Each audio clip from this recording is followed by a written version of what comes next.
देखिए 3 लोगों को डिटेन किया गया है, जिसमें एक तारिक है जो पेशे से एटीएम गार्ड है, दूसरा है आमिर और तीसरा है उमर राशिद। ये 3 अलग अलग लोग हैं जिनको पकड़ा गया है।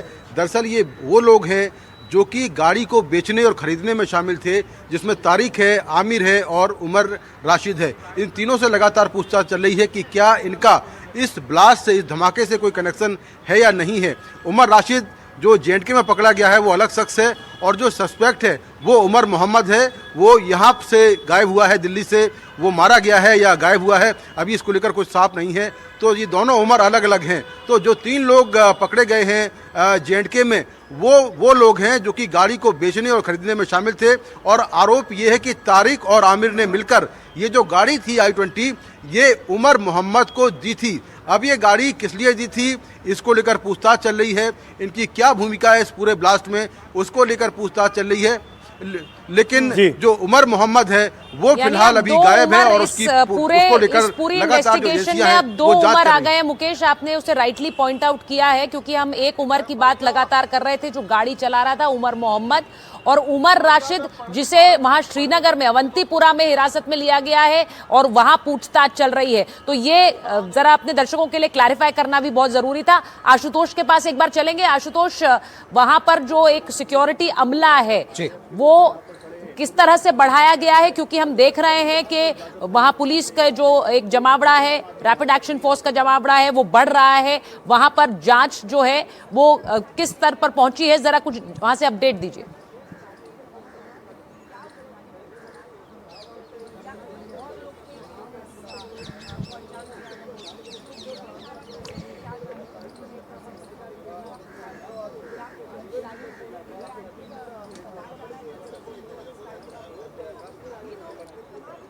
आशुतोष शायद बता दें, निश्चित तौर पर आप सही कह रही हैं, और लगातार जो सिक्योरिटी है वो बढ़ता हुआ ही हमें नजर आ रहा है। हम आपको दिखा दें थोड़ा आसपास तस्वीरें चल के, कैमरा पर्सन से कहेंगे कि थोड़ा आगे चलिए और दिखाते रहिए इस तरफ से।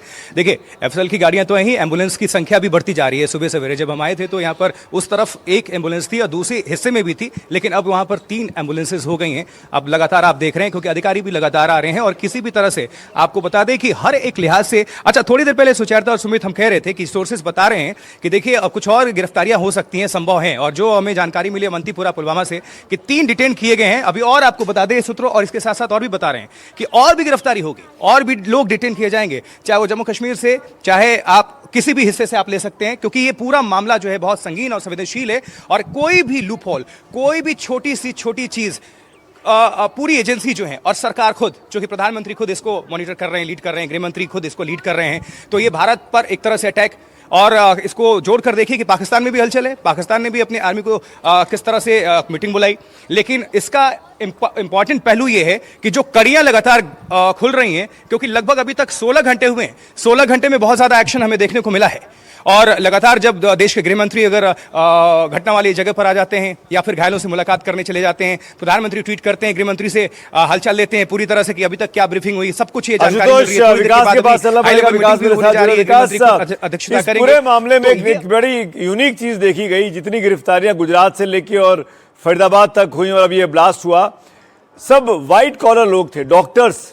व्हाइट कॉलर टेरर का एक नायाब पहली बार इस तरीके से देखा गया कि पढ़े लिखे लड़के जो डॉक्टर हैं वो इतनी बड़ी घटना को अंजाम दे रहे हैं। डॉक्टर के लॉकर से AK-47 मिल रही है, ऐसी घटनाएं अमूमन देखने को नहीं मिलती हैं। विकास, क्या कह रहा है गृह मंत्रालय, क्या कह रहा है गृह मंत्रालय की सुरक्षा इंटेलिजेंस एजेंसीज? कौन लोग थे, कब से इनका ब्रेन वॉश किया गया, क्या ये किसी बड़े संगठन के साथ जुड़े हुए थे, किसी संगठन ने कोई जिम्मेदारी ली? विकास, ये देखिए सुमित, देखिए नो डाउट ये एक बड़ा संगठन था, बड़े संगठन से जुड़े हुए थे, बड़े मॉड्यूल से जुड़े हुए थे, और इसलिए इतने बड़े लेवल पर पूरे देश में अलग अलग हिस्सों में, जम्मू कश्मीर से लेकर हरियाणा, दिल्ली और गुजरात, उत्तर प्रदेश तक इनके तार फैले हुए थे। और देखिए ये पढ़े लिखे लोग थे, इनका ब्रेन वॉश किया गया, और ब्रेन वॉश करने के बाद इनको इंडक्ट करा लिया गया अपने संगठन में, और देश के खिलाफ ही साजिश रचने और बड़ी साजिशों को अंजाम, आतंकी हमलों को अंजाम देने के लिए इनको प्रोवोकेट किया गया। और उसका नतीजा है कि देखिए जो ब्लास्ट हुआ वो पैनिक में कर दिया गया। इनकी साजिश बहुत बड़ी थी, अब इसके तार खुलना शुरू हो गए। देखिए 29 दिन से, तकरीबन 29 दिन से उमर मोहम्मद और उसके पूरे डॉक्टर आदिल और उसके पूरे नेटवर्क पर नज़र रखी जा रही थी। और देखिए चांदनी चौक के इस इलाके को उन्होंने जानबूझकर इसलिए टारगेट किया क्योंकि सबको पता है कि ये बहुत भीड़ बड़ा इलाका है, यहाँ पर काफ़ी भीड़ भाड़ रहती है और ऐसी सूरत में यहाँ पर मैक्सिमम नुकसान हो सकता है। 3 घंटे अगर उसने उमर मोहम्मद ने इंतजार किया अपनी गाड़ी में बैठ के पार्किंग में, तो इसका मतलब ये भी साफ हो गया है, इन्वेस्टिगेटिव एजेंसियां इस बात को ट्रैक करने में लगी हुई हैं कि वो जरूर किसी के संपर्क में था, उसका कोई हैंडलर था, उसका कोई बॉस था जिसके इंस्ट्रक्शंस का वो वेट कर रहा था। विकास, मैं आता हूं आपके पास, मैं चाहूंगा था इन द मीन टाइम आप वहां जो दुकानदार हैं, जो आरडब्ल्यूए के लोग हैं, उनसे बात करने की कोशिश करें कि क्या स्थिति है, कब सब कुछ सामान्य हो पाएगा।